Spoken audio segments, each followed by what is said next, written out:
Welcome to our channel. Today we how to configure Weebly for your business site. Easy tutorial step by step clearly. To start, go to the Weebly website. Click on the Get Started button to create your account. Enter your email address and choose a password. Fill in your business name and click Create Your Site. Once you're in the dashboard, select a theme that suits your business. Customize the theme to match your brand colors and style. Add a logo by clicking on the logo area in the header.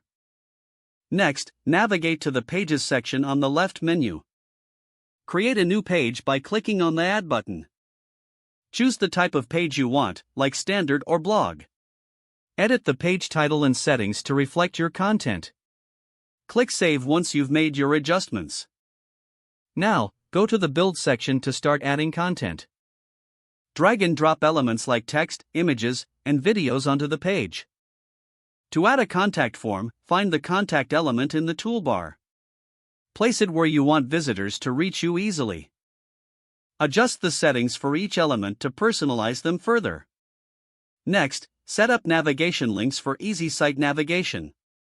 Return to the Pages section and reorder your pages as needed. Click on Settings in the left menu to adjust your site title, favicon, and SEO. Fill in the required fields, including the site description and keywords.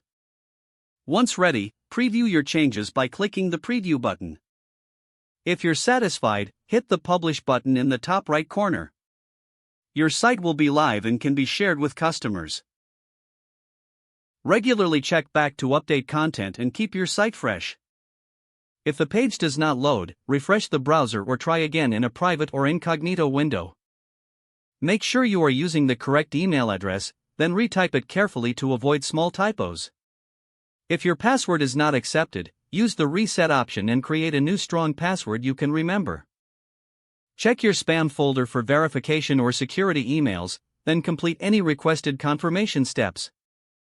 Enable two-factor authentication if available to improve account security and reduce unauthorized access risk.